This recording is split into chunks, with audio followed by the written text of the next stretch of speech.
Okay, now I take it as a privilege to introduce our esteemed speaker, Gumanna Gari Bala Srinivasamurthy. Doctor Gummanna గారి బాల శ్రీనివాసమూర్తి మంచి సాహితీవేత్త, అత్యుత్తమ స్థాయి పరిశోధకుడు. తెలుగు పత్రికల మీద పరిశోధన చేశారు. చాలా అరుదైన అపురూపమైన పరిశోధన అది. అంతేకాకుండా తెలంగాణ ఆత్మకథల్లో అత్యుత్తమ రచనగా భావించబడే ఆత్మకథల్లో ఆనాటి తెలంగాణ అనే ఒక మంచి పుస్తకాన్ని రాశారు. అది ఇప్పటికీ అత్యుత్తమ రచనగా భావిస్తారు తెలంగాణకు సంబంధించి. అలాగే తెలంగాణ ఉద్యమం బాగా నడుస్తున్నప్పుడు తెలంగాణ తెలుగు మాగాణం అనే సాంస్కృతిక పత్రికను నడిపించారు. అలాగే ఆయనకి సిద్దిపేటతో ఉన్న అనుభవాల గురించి మా ప్రసిద్ధిపేట ఉన్నటి జ్ఞాపకాలు అనే ఒక మంచి పుస్తకాన్ని పాఠకులకు అందించారు. అలాగే చాలా సాహిత్య వ్యాసాల సంకలనాలు ఉన్నాయి. అన్ని ఇక్కడ చెప్పుకోలేమో, చాలా పెద్దగా ఉంది. మనల్ని సంభ్రమానికి ఆశ్చర్యానికి ఒకేసారి లోన్ చేస్తాయి ఆ వివరాలన్నీ. ముఖ్యంగా ఒక 3 చెప్పదలుచుకున్న వెలుతురు కొలను, తుషార సమీరం, తెలంగాణ వైతాళికులు అనే సాహిత్య సంకలనాలు ఉన్నాయి. అలాగే ఆయనకి చాలా పురస్కారాలు ఉన్నాయి. అవన్నీ చాలా పెద్ద లిస్టు. హైయర్ ఎడ్యుకేషన్ ఆయన తెలంగాణ చాలా చోట్ల పనిచేస్తారు. తెలంగాణ విశ్వవిద్యాలయంలో, పైగా పొట్టి శ్రీరాములు విశ్వవిద్యాలయంలో కూడా పనిచేశారు. సాహిత్య సేవే నా జీవిత లక్ష్యం అని ప్రకటించుకున్నారు. అలాగే జీవిస్తున్నారు. వారికి ఈ వెబినార్ లో ప్రసంగించడానికి సాదరంగా ఆహ్వానం పలుకుతున్నాం. వెల్కమ్ బాల శ్రీనివాసమూర్తి గారు.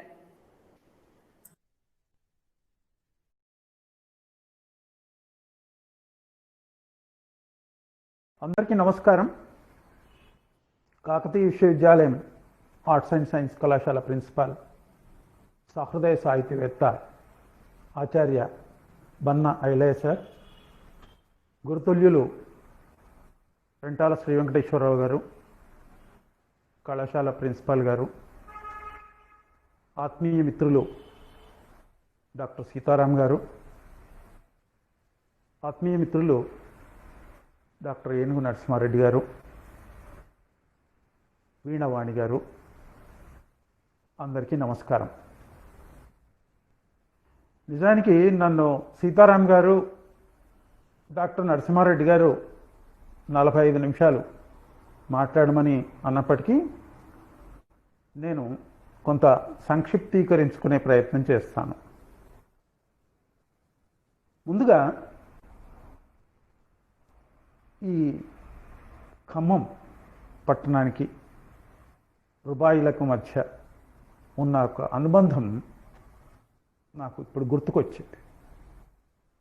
తెలుగు రుబాయికి నిస్సందేహంగా ఒక అస్తిత్వాన్ని తెచ్చిన ఆధునిక మహాకవి దాశరథి గారు. దాశరథి గారి బాల్యం యావత్తు ఖమ్మం పట్టణంలోనే గడిచినట్టుగా వారి ఆత్మకథ యాత్రాస్మృతి చెప్తున్నారు. అట్లా ఖమ్మం పట్టణానికి రుబాయిలకు ఉన్న ఒక అనుబంధం గుర్తుకొచ్చింది. ఇక్కడ రుబాయిల గురించి మాట్లాడే, రుబాయిల ప్రక్రియ విశేషాన్ని గురించి మాట్లాడే అవసరం ఇప్పుడు లేదనుకుంటున్నాను. ఎందుకంటే ఆచార్య ఎలయ్య సార్, శ్రీ వెంకటేశ్వరరావు గారు ఆ విషయాన్ని గురించి చక్కని విశ్లేషణాత్మకమైన ప్రసంగం చేశారు. రుబాయి నాకు అర్థమవుతుంది దాన్ని బట్టి సంప్రదాయంలోని ప్రయోగం. ఫార్సీలోనూ ఆ తర్వాత కాలంలో ఉర్దూలోనూ అది సంప్రదాయం అయితే, తెలుగులో అది ఒక ప్రయోగం.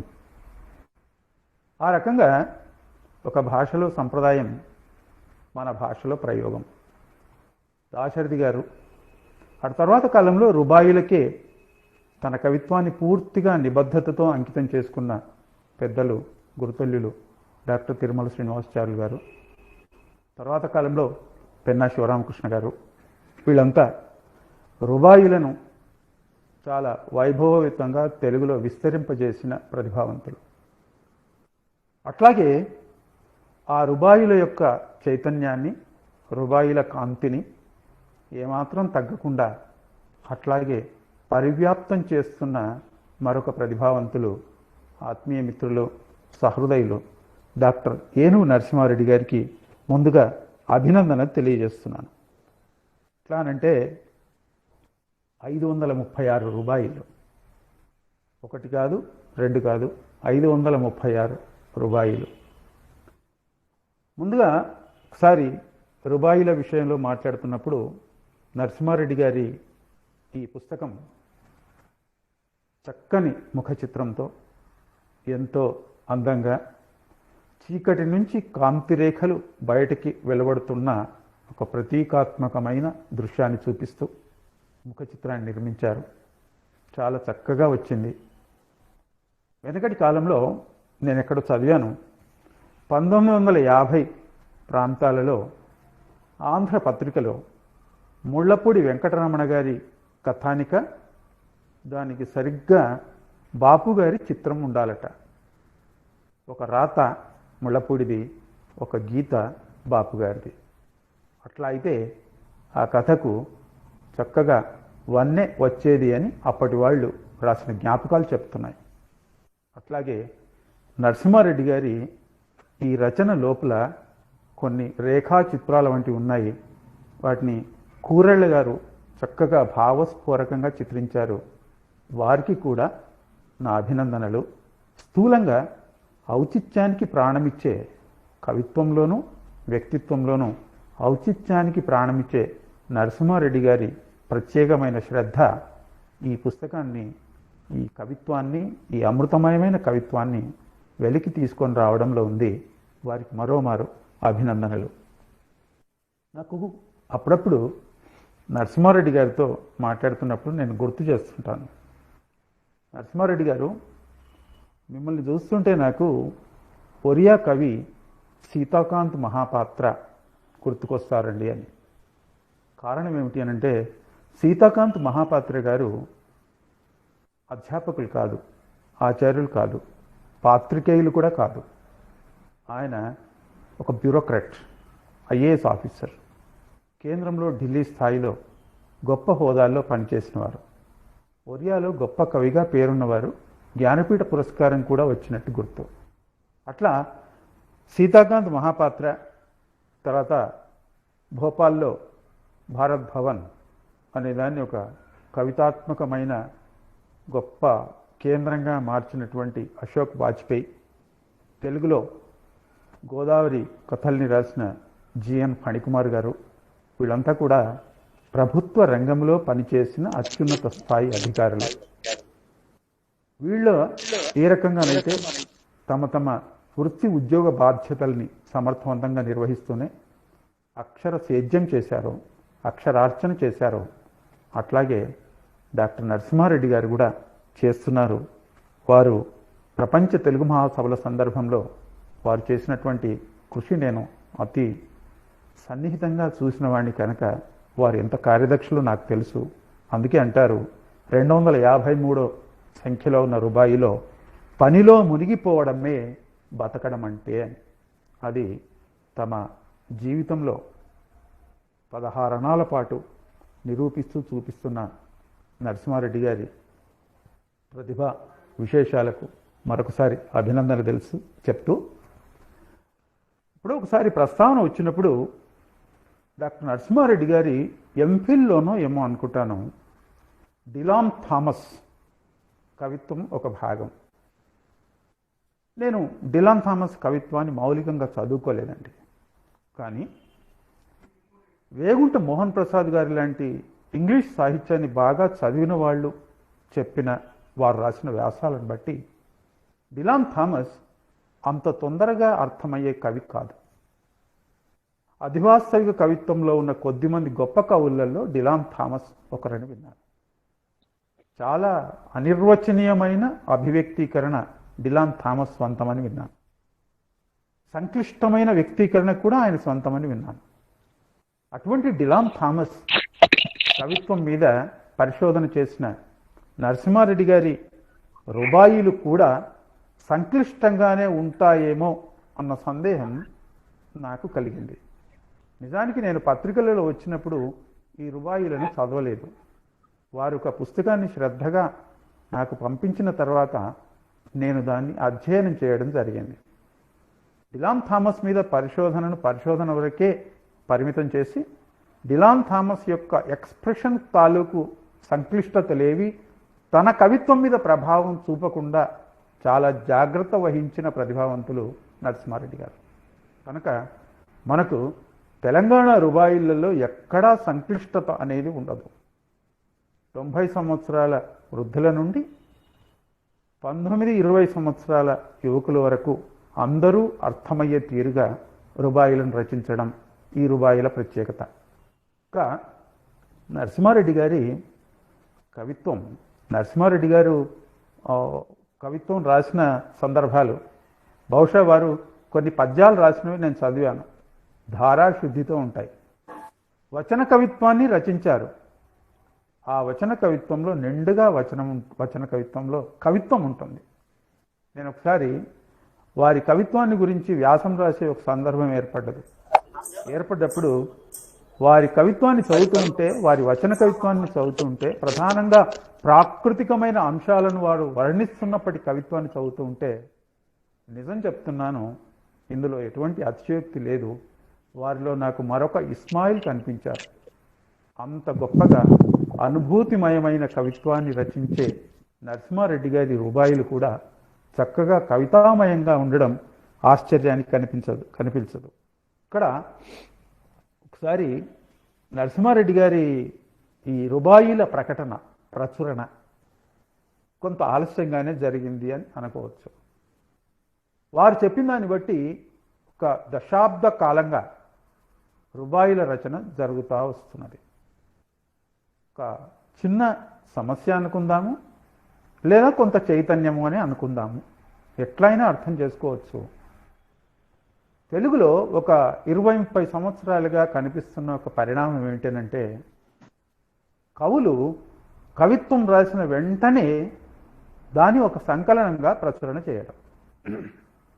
ఈ విషయంలో నాకు కొంచెము నా అభిప్రాయాలు నాకున్నాయి. ఎందుకంటే నేను కవిని కాదు గనక.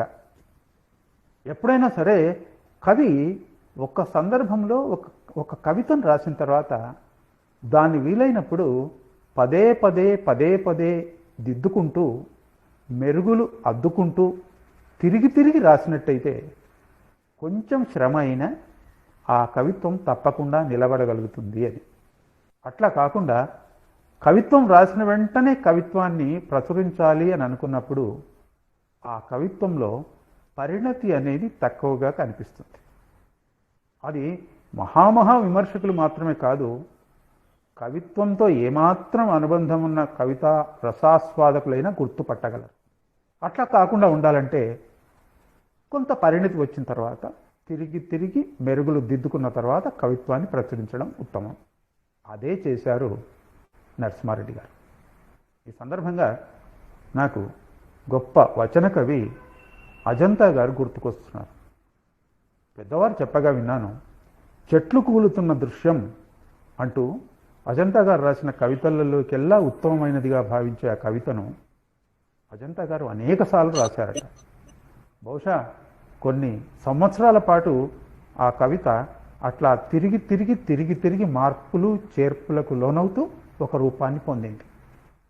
ఇక్కడ నరసింహారెడ్డి గారు కూడా వెంటనే రుబాయిలు పత్రికల్లో వచ్చిన క్రమంలో రుబాయిలను వెంటనే ప్రచురణ చేయకుండా వారే ముందు మాటలు చెప్పుకున్నట్టు, అయ్యా రుబాయిల పుస్తకాన్ని మీరు ఎప్పుడు తీసుకొస్తారు, మాకెప్పుడు ఇస్తారు, ఉందా సార్ అని అడిగితే ఇక జవాబు చెప్పలేక దీన్ని అచ్చు వేస్తున్నట్టుగా చెప్పారు. అంటే వారు రుబాయిలు ప్రారంభించిన కాలానికి వారు అచ్చు వేసిన క్రమానికి మధ్య కనీసం ఒక 7-8 సంవత్సరాల కాల వ్యవధి ఉంది అని నేను భావిస్తున్నాను. ఈ కాల వ్యవధిలో వారు అవసరమైన చోట మార్పులు చేర్పులు చేసుకునేందుకు అవకాశాన్ని తీసుకున్నారు. ఈ రకమైన ఒక మంచి ఆదర్శవంతమైన పద్ధతిని కవిలోకానికి అందించిన నరసింహారెడ్డి గారిని మరోసారి నేను అభినందిస్తున్నాను. ఇక్కడ రుబాయిల గురించి మాట్లాడుతున్నప్పుడు ఒక గొప్ప కవి, హైదరాబాద్ కవితా సంప్రదాయానికి గొప్పగా ప్రతీక లాంటి ఒక కవిని నేను ఇక్కడ గుర్తు చేయాలి అని అనుకుంటున్నాను. ఆయన పేరు అంజద్ హైదరాబాదీ. పెద్దలు సామల సదాశివ గారి యాది అనే చక్కటి కావ్యవచనపు గ్రంథంలో మనకు అంజద్ హైదరాబాదీ గారి ప్రస్తావన మనకు కనిపిస్తుంది. దీన్ని ఇక్కడ ఎందుకంటే రుబాయిలతో బాగా సంబంధం ఉన్న వ్యక్తి కనుక అంజాద్ హైదరాబాదీ గురించి ఇక్కడ 2 నిమిషాలు మాట్లాడాలనుకుంటున్నారు. ఆయన ఒకసారి కవి సమ్మేళనం ఏర్పాటైందట. అంజాద్ హైదరాబాదీ గారు 7వ నిజాం మీర్ ఉస్మాన్ అలీ ఖాన్ పాలనా కాలంలో హైదరాబాద్లో ఏజీ ఆఫీసులో చిన్న గుమాస్తాగా ఉద్యోగం చేసేవారట. ఆయన చాలా గొప్ప కవి. ఎంత గొప్ప కవి అనంటే దాశరథి గారు ఒకసారి తమ జ్ఞాపకాల్లో రాసుకున్నారు, హైదరాబాద్కు వెళ్ళిన కవులు ఎవరైనా సరే జిల్లాల నుంచి వెళ్ళినట్టయితే వారు తప్పకుండా అంజాద్ కవి గారిని కలిసి వారి ఆశీస్సులు తీసుకునేవారట ఆ కాలంలో. అటువంటి కవి ఒకసారి ఒక ముషాయిరా ఏర్పాటైంది హైదరాబాద్లో. ఏర్పాటైనప్పుడు ఆ ముషాయిరాలో అంజాద్ కవి కవితను చదువుతున్నారట. ఆ ముషాయిరాకు 7వ నిజాం గారు కూడా వచ్చి కింద కూర్చున్నారట శ్రోతలలో. కూర్చుండి ఆయన రాజుగారు కనుక పక్కనే ఉన్న వ్యక్తులతో అధికారులతో మాట్లాడుతున్నారట. పైన అంజాద్ కవి తన కవితను మధ్యలో చదువుతూ ఆపేసి, ఇంతగా తీరిక లేని వాళ్ళు కవి సమ్మేళనాలకు రావడం ఎందుకో అన్నారట. ఆ కాలంలో రాజును ఎదిరించడం అనేది సామాన్యమైన విషయం కాదు. అప్పుడు మీర్ ఉస్మాన్ అలీ ఖాన్ అప్పటి 7వ నిజాం ఆయన కవి సమ్మేళనం ముషాయిరా అయిపోయిన తర్వాత అంజాద్ కవి గారిని ప్రత్యేకంగా పిలిపించుకొని, నీవు కవిత్వం రాస్తూనే ఉండు, నీకు కావలసిన జీతము భత్యము పంపించే ఏర్పాటు చేస్తాను అంటే అంజాద్ మహాకవి, వద్దు రాజాగారు, నేను ఇంకా ఉద్యోగంలో ఉన్నాను కనుక పనిచేయడం నా బాధ్యత కనుక నేను ఉద్యోగం చేస్తూనే జీతం తీసుకుంటాను అన్నారట. ఆయన అంజాద్ మహాకవి. అంజాద్ రచించిన రుబాయిలను సదాశివ గారు భారతి పత్రికలో 1960 ఆ ప్రాంతంలో అనుకుంటాను వారు భారతి పత్రికలో ప్రచురించినప్పుడు అది మహాపండితుడు, బహుముఖ ప్రజ్ఞాశాలి, సహృదయులు అయిన తాత్వికుడు కూడా అయిన వేలూరి శివరామ శాస్త్రి గారిని ఆకట్టుకోవడము, వారు తదనంతర కాలంలో సదాశివ గారికి చాలా సన్నిహితులు కావడము, ఇవన్నీ మనకు సదాశివ గారి జ్ఞాపకాలు చెప్తున్నాయి. అది అంజాద్ మహాకవి. ఒక్కసారి ఆ మహాకవిని గుర్తు చేసుకొని ఇప్పుడు మనం ఒక్కసారి తెలంగాణ రుబాయిల వైపు వెళ్ళినట్టయితే ఇక్కడ నరసింహారెడ్డి గారికి బాగా చాకచక్యంగా రుబాయిలను నిర్మించే నేర్పు మనకు కనిపిస్తుంది ఈ తెలంగాణ రుబాయిలలో. దీన్ని నేను గుర్తించింది ఏమిటి అనంటే గతి మార్పు, గతిలో మార్పు. ఒకే తీరుగా ఉండకుండా రుబాయిలు కొన్ని మీరు చదివినప్పుడు మీకు సులువుగానే ఇది బోధపడుతుంది. కొన్ని రుబాయిలు సుదీర్ఘంగా ఉంటాయి, కొన్ని రుబాయిలు చాలా చిన్నగా కనిపిస్తాయి. దీన్ని మనం ప్రధానంగా తిక్కన, నన్నయ్య, ఎర్రన కవిత్రయ కవిత్వంలోను, చెంపు రచనలు చేసిన ప్రాచీన కవుల కవిత్వంలోను ఈ టెక్నిక్ను మనం చూడొచ్చు. ఏమిటి అనంటే అదే పనిగా వచనం ఉన్నప్పటికీ సుదీర్ఘమైన వచనం ఉన్న చెంపు రచనలలో చదివేందుకు మనస్కరించదు. అట్లాగే అదే పనిగా సుసంస్కృతమైన ఛందస్సులో ఉన్న పద్యాలు ఉన్నా మనకు విసుగు రావచ్చు. అదే పనిగా తేట తెలుగు ఛందస్సు ఉన్నా విసుగు రావచ్చు. కనుక ఏం చేయాలి? వెనకటి కవులు పాటించిన పద్ధతి కొన్ని సంస్కృత ఛందస్సులు, కొన్ని తెలుగు ఛందస్సులు, అక్కడక్కడ వచనం. దీన్ని నేను చాలా సులువుగా ఎటువంటి కాంప్లెక్సిటీస్ లేకుండా చెప్పాలి అని అంటే దీన్ని నేను గతి భేదము అంటాను. ఎక్కడైతే ద్విపద అనేది ఒకే తీరుగా విసుగును తీసుకొస్తుంది అని పింగళి లక్ష్మీనాథం గారు లాంటి వాళ్ళు అన్నారో అక్కడే తిక్కన లాంటి కవులు సాధించిన విజయం కనిపిస్తుంది. ఏమిటంటే చిన్న ఛందస్సు, పెద్ద ఛందస్సు, మధ్యలో వచనం. దీన్ని నేను సులువుగా ఇక్కడ రుబాయిలకు అన్వయించేప్పుడు గతి భేదం అంటాను. ఇది నరసింహారెడ్డి గారి ప్రతిభ. ఇది ఒక రకమైనటువంటి శిల్ప రహస్యంగా నేను భావిస్తున్నాను. తర్వాత ఎక్కడో బహుశా వివేక చూడమనిలో శంకర భగవత్పాదులు అన్నట్టు గుర్తు, శబ్దజాల మహారణ్యం చిత్తభ్రమణకారకం అని. ఎంతగా డాంబికమైన పదాడంబరమైన శైలి ఉంటుందో అంతగా కవిత్వం అక్కడ బలహీన పడుతుంది అని అప్పుడప్పుడు నాకు అనిపిస్తుంది. 2 మార్గాలు, ఒకటి పదాడంబరంతో కూడిన మార్గము, రెండవది పదాడంబరం లేని మార్గము. పదాడంబరంతో కూడిన మార్గము రీతి మార్గము, పదాడంబరము లేని మార్గము ధ్వని మార్గము. ఒక రకంగా తెలుగులో ధ్వని మార్గానికి చక్కని మార్గదర్శి అయిన వ్యక్తి, అచ్చమైన తేట తెలుగు కవిత్వాన్ని రచించిన వ్యక్తి తిక్కన. ఆయన ధ్వని కవిత్వ సమ్రాట్ తెలుగులో, అది అందరూ అంగీకరించిందే. ఇక్కడ రుబాయిలలో కూడా జీవితపు సత్యం ఉండాలి. జీవితపు సత్యాన్ని ఉన్నది ఉన్నట్టుగా కాకుండా సహృదయుడైన కవితా పాఠకులకు ధ్వన్యాత్మకంగా అది చేరువ కావాలి. కనుక నరసింహారెడ్డి గారు తిక్కన మార్గాన్ని అనుసరించి అచ్చమైన తీయని తెలుగు పదాలని ఎక్కువగా ప్రయోగించినట్టుగా ఆయన చదివినంత వరకు నాకు అర్థమైంది. అందుకని నేను వారిని హృదయపూర్వకంగా ప్రశంసిస్తున్నాను. ఈరోజు కావలసింది అచ్చమైన తెలుగుదనానికి అగ్ర తాంబూలాన్ని అందించడం. అది ఎంత ఎక్కువగా అవుతే తెలుగు భాష అంత గొప్పగా తన అస్తిత్వాన్ని కాపాడుకోగలుగుతుంది. ఈ దిశలో తన వంతు కవితాత్మకమైన ప్రయత్నం చేశారు నరసింహారెడ్డి గారు, అభినందనీయులు. ఇంకా నేను ఇప్పుడు చెప్పిన ఈ గతి మార్పు ఒక దగ్గర మనము పెద్దగా ఉంటుంది. రుబాయి పనుల వెల్లను సమసిపోవును, ఫలితమొక్కటే నిలిచి ఉండును, కార్యమెల్లను కరిగిపోవును, సారమొక్కటే నిలిచి ఉండును. ఒకటి కాదు రెండు కాదు మనిషి నెరపిన మోహకృత్యము, లోకమందున ఎల్లకాలము ధర్మమొక్కటి నిలిచి ఉండును. ఇది కొంచెం సుదీర్ఘంగా కనిపించేది, కానీ అక్కడ అంత సుదీర్ఘమైన పద్ధతిలో కాకుండా ఆ జీవన సత్యాన్ని వేరొక రకంగా చెప్పేందుకు వీల్లేదు. ఇక్కడ మనకు నరసింహారెడ్డి గారి ప్రతిభ స్పష్టంగా ప్రస్ఫుటమవుతున్నది. ఎక్కడ ఎంతవరకు చెప్పాలి, ఎట్లా చెప్పాలి, ఇవి కవికి కావలసినటువంటి ఔచిత్య పరిధిలో తీసుకోవాల్సినటువంటి నిర్ణయాలు. ఆ రహస్యం కవికే తెలుసు, నిజమైన కవికే తెలుసు, మంచి కవికే తెలుసు. నరసింహారెడ్డి గారు మంచి కవి. అందుకు ఇంత పెద్ద జీవన సత్యాన్ని చెప్పాలి అని అంటే కొంచెము సుదీర్ఘంగానే ఉండాలి రుబాయి, కనుక దాన్ని పాటించారు. చిన్నగా చెప్పాలి అని అనుకున్నప్పుడు అక్షరాల పొదుపును అదుపును అన్నింటినీ పాటించారు. అక్కడ మనకు అచ్చంగా క్షేమేంద్రుడే మనకు కనిపిస్తాడు. అంతటి ఔచిత్య సంపద నరసింహారెడ్డి గారి కవిత్వంలో కనిపిస్తుంది. ఇంకా కవి ఆయన నాకు తెలుసు, గత అనేక సంవత్సరాలుగా ఉన్న అనుబంధం వల్ల కవిత్వాన్ని నరసింహారెడ్డి గారు రాయడం మాత్రమే కాదు, కవిత్వాన్ని అధ్యయనం చేస్తారు, కవిత్వాన్ని ఆస్వాదిస్తారు, కవిత్వాన్ని ప్రాణంగా భావిస్తారు, కవిత్వమే శ్వాసగా జీవిస్తారు. అటువంటి కవి తన రుబాయిలలో కవిత్వాన్ని గురించి రాయడం చాలా చక్కగా ఉంది, ఔచిత్యవంతంగా ఉంది.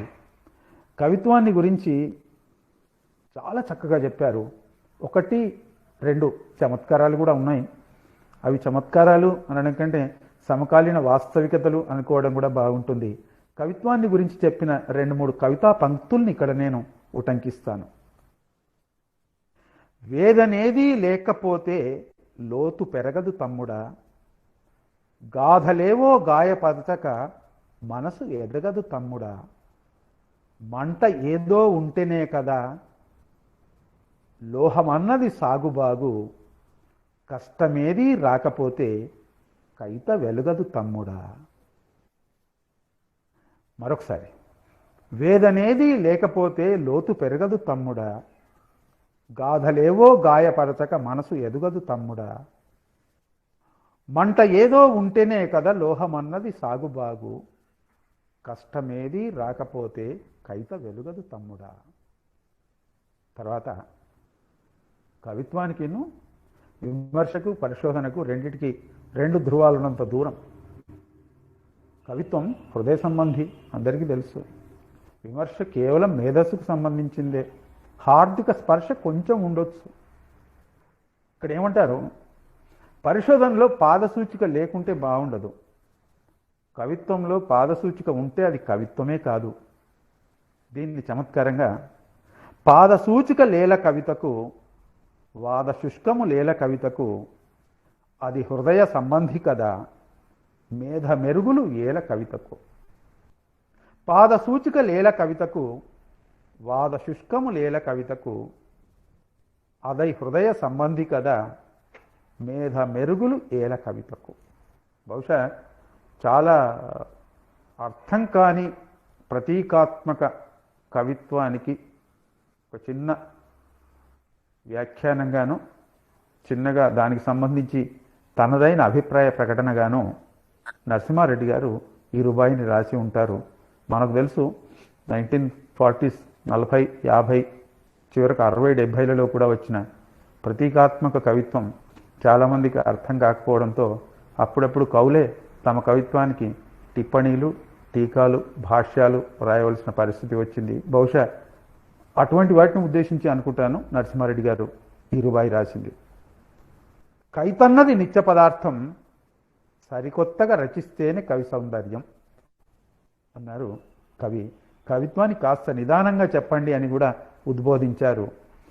ఇంకా ఇక్కడ చిన్నగా చమత్కారంగా కవుల పరిస్థితి గురించి ఒక రుబాయి రాశారు.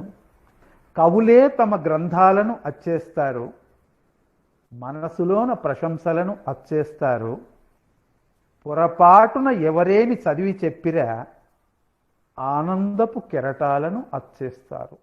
బహుశా చాలా చమత్కారంగా వాడి ఉంటారు ఇక్కడ పొరపాటున అన్న పదాన్ని. మరి ఒకసారి చదువుతాను.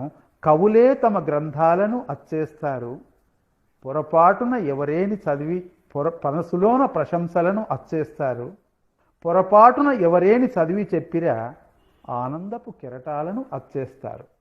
అట్లాగే ఇక్కడ రుబాయిలు చాలా గంభీరమైన జీవన సత్యాన్ని చెప్పే కవితా పంక్తులు. గంభీరమైన జీవన సత్యం తత్వం. తత్వం అంత తొందరగా అంత చిక్కనిది. తత్వాన్ని గురించి తత్వవేత్తలు ఎంత చెప్పినా తత్వవేత్తలకు కూడా అర్థం కానిదే తత్వం. తత్వాన్ని గురించి ఏమి చెప్పినా అది సరళంగా ఉండదు, క్లిష్టంగానే ఉంటుంది. తత్వాన్ని గురించి తత్వశాస్త్ర గ్రంథాలు చెప్పేది ఒక తీరుగా ఉంటుంది, అది శాస్త్రం. తత్వాన్ని గురించి కవిత్వం చెప్పవలసిన తీరు ఇంకొక తీరుగా ఉంటుంది, ఇది కవిత్వం. అది శాస్త్రం, ఇది కళ. ఒక రకంగా చెప్పాలి అనంటే తత్వాన్ని కళామయంగా చేస్తేనే అది కవిత్వం. అది రుబాయిలో మరింత ముఖ్యం.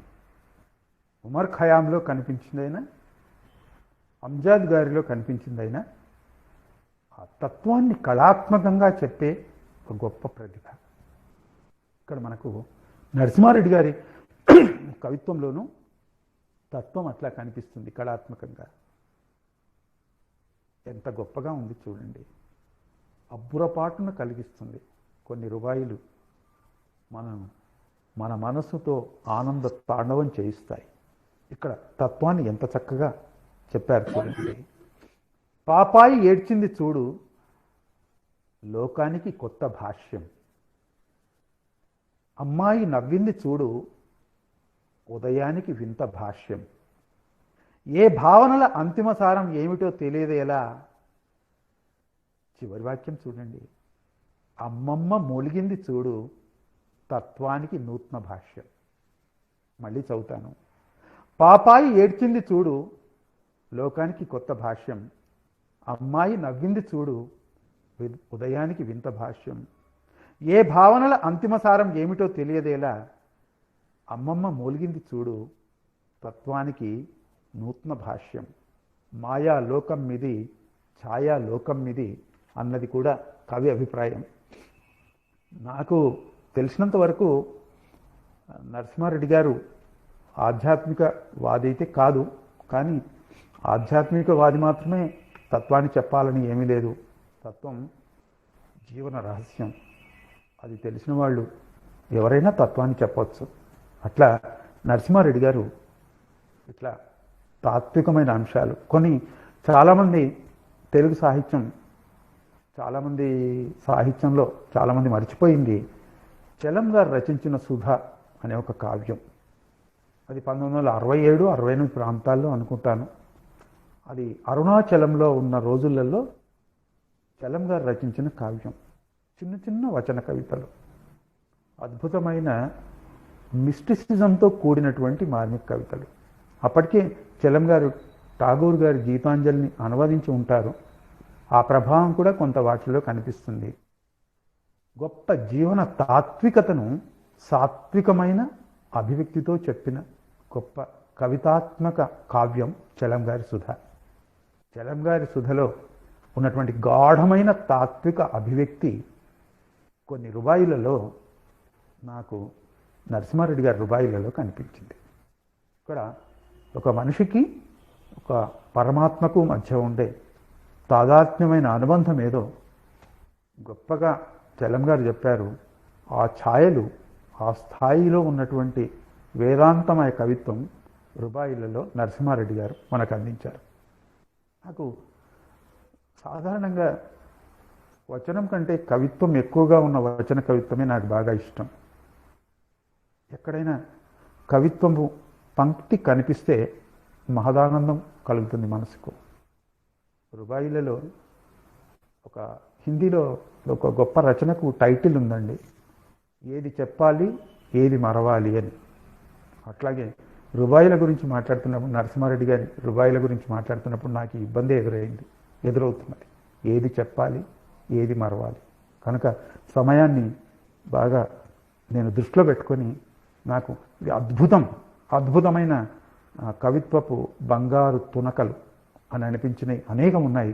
వాటిలో కొన్ని కష్టపడి కొన్నింటిని ఎంపిక చేసుకోవాల్సి వచ్చింది, ఎందుకంటే చాలా ఉన్నాయి కనుక. వాటిని ఒకసారి మీ ముందు నివేదిస్తాను. కవి అంటే లోకము చెప్పలేని రీతిలో చెప్పగలగడమే కవి గొప్పతనం. చిన్నప్పటి నుంచి వింటున్న మాట ఇది. ఎంత గొప్పగా ఉందండి, అద్భుతం. కాలువ గానం చేస్తుంది, వంతెన ధ్యానం చేస్తుంది.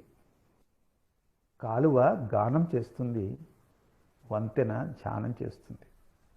ఈ 2 పంక్తులు చదివిన తర్వాత ఒక 5 నిమిషాలు కళ్ళు మూసుకొని నేను కూర్చుంటే నాకు గానం చేస్తున్న కాలువ కనిపించింది, ఆ పక్కనే ధ్యానంలో నిమగ్నమైన వంతెన కనిపించింది. ఆ వెంటనే అంటారు ఎక్కడో, వంతెనమ్మ మౌనయాగం ఎంత ముచ్చటో కదా. ఇది ఇంకొక 4-5 కవితా పంక్తులు. పెద్ద లోకపు చిన్న రూపం ఊరి చెరువు, భూమి మోసే సంద్ర చిహ్నం ఊరి చెరువు. ఇక్కడ సముద్రం అని అనకుండా సంద్ర అన్నారు, చక్కగా లయ కుదిరింది. పెద్ద లోకపు చిన్న రూపం ఊరి చెరువు, భూమి మోసే సంద్ర చిహ్నం ఊరి చెరువు. ఇంకొకటి, ఇది అచ్చమైన తెలంగాణ రుబాయిలే. తెలంగాణ ఆత్మీయత దీంట్లో కనిపించింది. తెలంగాణ గ్రామీణ దృశ్యం మనకు అడుగడుగున మనల్ని పలకరిస్తుంది. ఎందుకంటే తెలంగాణ ప్రాంతంలో చెరువు ప్రాణం, గ్రామానికి జీవనాధారం. చెరువు నిండినట్టయితే ఆ సంవత్సరం అంతా పండుగనే, ప్రతిరోజు పండుగనే.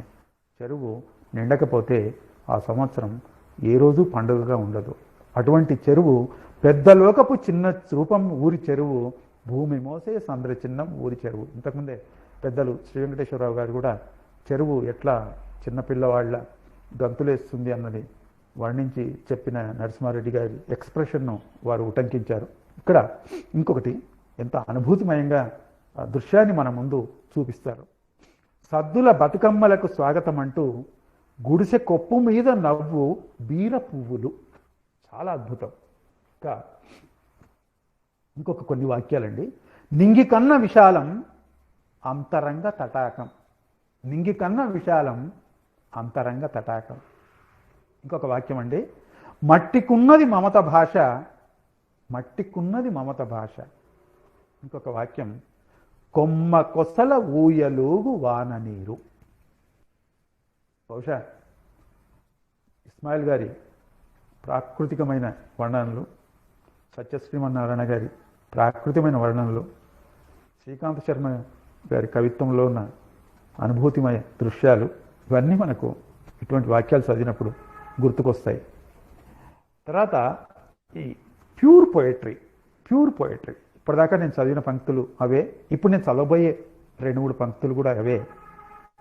పోత పోత ప్రతి చెట్టును పలకరిస్తది, పువ్వులను మొగ్గలను పలకరిస్తది, కనిపించది కాని గాలి బహుతుంటరిది, చేల ఎదన చేయేస్తూ పలకరిస్తది. పోత పోత ప్రతి చెట్టును పలకరిస్తది, పువ్వులను మొగ్గలను పలకరిస్తది, కనిపించదు కాని గాలి బహుతుంటరిది, చేల ఎదన చేయేస్తూ పలకరిస్తది. ఇంకా ఇంతకుముందే నేను చెప్పిన వేదాంతపరమైన వాక్యాలు, నేను లేనినాడు చరిస్తుంది లోకం, నువ్వు లేనినాడు నడుస్తుంది లోకం, మనమంతా వచ్చిపోవు బాటసారులం, మనం లేనినాడు గడుస్తుంది లోకం. ఇంతకుముందు అరుణాచలంలో చలంగారు రాసిన సుధ అనే కావ్యాన్ని ప్రస్తావించాను.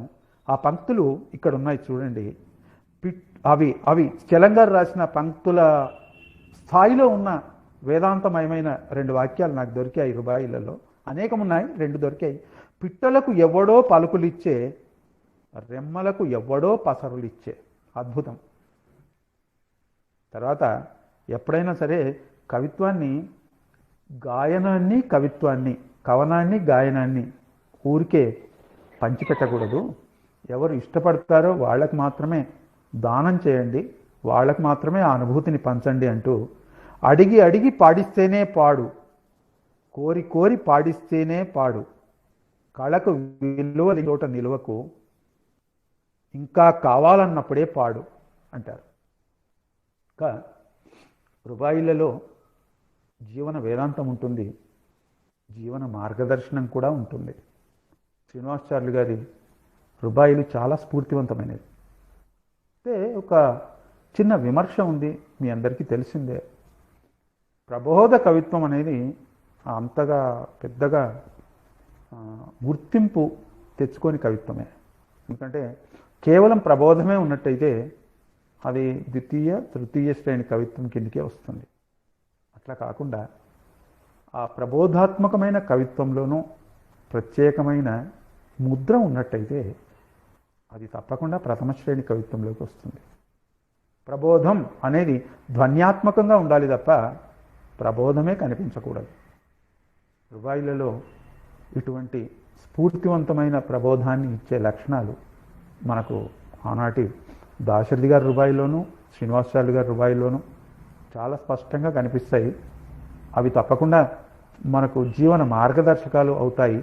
అటువంటి రుబాయిలు మనకు నరసింహారెడ్డి గారి రుబాయిలు కొన్ని కనిపిస్తున్నాయి. అవి వ్యక్తిత్వ వికాసానికి చక్కని సోపానాలుగా మారుతాయని నేను అనుకుంటున్నాను. ఇవి విద్యార్థులకు తప్పకుండా ప్రబోధించవలసిన బాధ్యత మనందరిపైన ఉందని నేను భావిస్తున్నాను. రోజు రోజుకి మారదు లోకం, ఒకే తీరున నడవదు లోకం, ఆచరణే గీటురాయిగా అడుగిడితే మారును లోకం. చక్కగా ఉంది. ఊరికే ఉపన్యాసాలు చేస్తే మారదు, శుష్కమైన ఆదర్శాలను ప్రకటిస్తే మారదు. ఎవరైతే చెబుతున్నారో, ఎవరైతే చెప్పాలనుకుంటున్నారో వారు తప్పకుండా ఆచరిస్తే వారిలాగా మిగతా వాళ్ళు ఆచరిస్తారు కనుక అప్పుడు లోకం మారుతుంది అంటున్నారు నరసింహారెడ్డి గారు. అమ్మ నేర్పిన మాట గొప్పది, నాన్న నేర్పిన నడక గొప్పది, నడమ విద్యలు ఎన్ని ఉన్నా తొలుత నేర్చిన నడత గొప్పది. అమ్మ నేర్పిన మాట గొప్పది, నాన్న నేర్పిన నడక గొప్పది, నడమ విద్యలు ఎన్ని ఉన్నా తొలుత నేర్చిన నడత గొప్పది. బాల్యంలోనే పిల్లలకు కావలసినటువంటి గొప్ప సంస్కారాన్ని, కావలసినటువంటి జిజ్ఞాసను, నడవడికకు తాలూకు ఆదర్శాలను చిన్నప్పుడే అందించాలి అని కవితాత్మకంగా చెప్తున్నారు. ఇక్కడ అమ్మ నాన్నల గొప్పతనాన్ని చెప్తూ బాల్యంలో వారు అందించవలసిన శిక్షణను కూడా ఉల్లేఖిస్తున్నారు కవి. డబ్బు యావలేదు సుమా పశుపక్షులకు, ఇల్లు సోయి కూడలేదు పశువులకు పక్షులకు, చిన్న కడుపు నిండిపోతే ప్రకృతికి చేతులెత్తు, కూడబెట్టు ఝాసలేదు పశువులకు పక్షులకు. ఇక్కడ కూడా ఎడతెరిపి లేనటువంటి ఈనాటి వినిమయ వినిమయ సంస్కృతి ఇంత అవసరమా? ప్రకృతిలో మిగతా జీవులకు ఈ రకమైన విపరీతమైన దప్పిక లేదే వస్తుజాలం మీద, డబ్బు మీద. మనము కూడా అట్లాగే ఆలోచిస్తే మంచిది కదా. ప్రకృతిలోని ఇతర జీవుల వలె మనము కూడా ఆ ఇచ్చినటువంటి ఆ ప్రకృతి ఇచ్చిన ఆహారాన్ని, ప్రకృతి ఇచ్చినటువంటి కనీస సౌకర్యాలను వినియోగించుకొని సంతృప్తిగా ఉంటే బాగుంటుంది కదా అన్న కవి అభిప్రాయం మనకు ఈ రుబాయిలో కనిపించింది. తర్వాత కాలం ఎడతెగనిది, జీవం తెగిపోనిది, రూపాంతరమే కానీ పదం వట్టిపోని నది. పదం వట్టిపోని నది. కాలం ఎడతెగని నది, జీవం తెగిపోని నది, రూపాంతరమే కానీ పదం వట్టిపోని నది. తర్వాత అమ్మ యాదికొస్తే గుండె కరిగిపోతుంది, ప్రతి వాక్యం కవితామయమే. అమ్మ యాదికొస్తే గుండె కరిగిపోతుంది. ఇది చదివిన తర్వాత స్వర్గంలో ఉన్న మా అమ్మ నాకు గుర్తుకొచ్చి నాకు కన్నీళ్ళు వచ్చినాయి. కొద్దిసేపు నా హృదయం దుఃఖించింది. అమ్మ యాదికొస్తే గుండె కరిగిపోతుంది, బిడ్డ ఎదుట పడితే వయసు కరిగిపోతుంది. ఉదయం లేవగానే మా అమ్మాయి నాన్న అని చేసే పలకరింత నాకు గుర్తుకొచ్చి ఆనందమైంది. వాళ్ళ ఉనికిలోన బ్రహ్మ పరిమళ మధ్య ఆమె ఎదురు వస్తే మనసు కరిగిపోతుంది.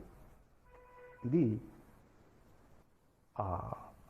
కవిత్వం యొక్క తాదాత్మ్య రూపాన్ని మన కళ్ళ ముందు ఈ రుబాయిలో చూపించారు నరసింహారెడ్డి గారు.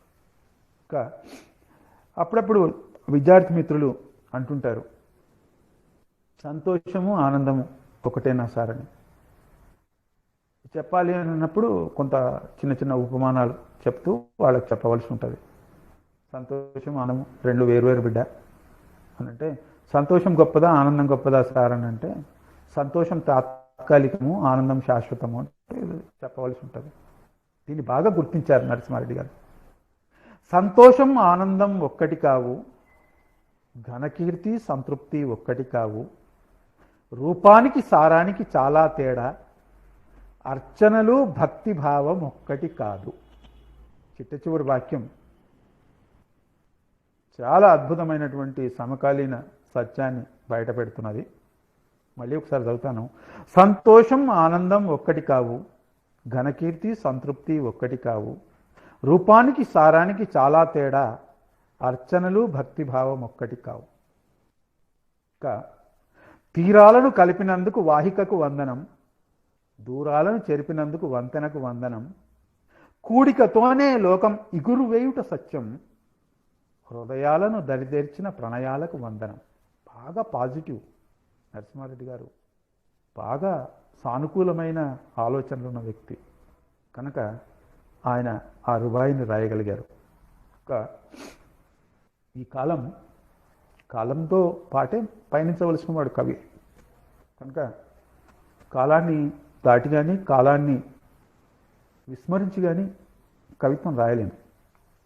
సమకాలీనత కనిపించే అనేక రుబాయిలు మనకు నరసింహారెడ్డి గారి కవిత్వంలో ఉన్నాయి. ఒక్కదాన్ని మాత్రమే నేను ఎంపిక చేసుకున్నాను, ఒక్క రుబాయిని. చమత్కారంగా ఉంది.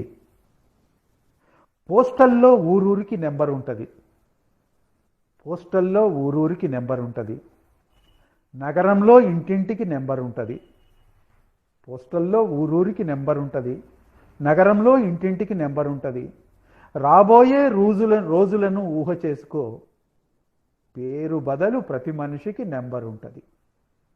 పోస్టల్లో ఊరూరికి నెంబర్ ఉంటుంది, నగరంలో ఇంటింటికి నెంబర్ ఉంటుంది. రాబోయే రోజులను ఊహ చేసుకో, పేరు బదులు ప్రతి మనిషికి నెంబర్ ఉంటుంది.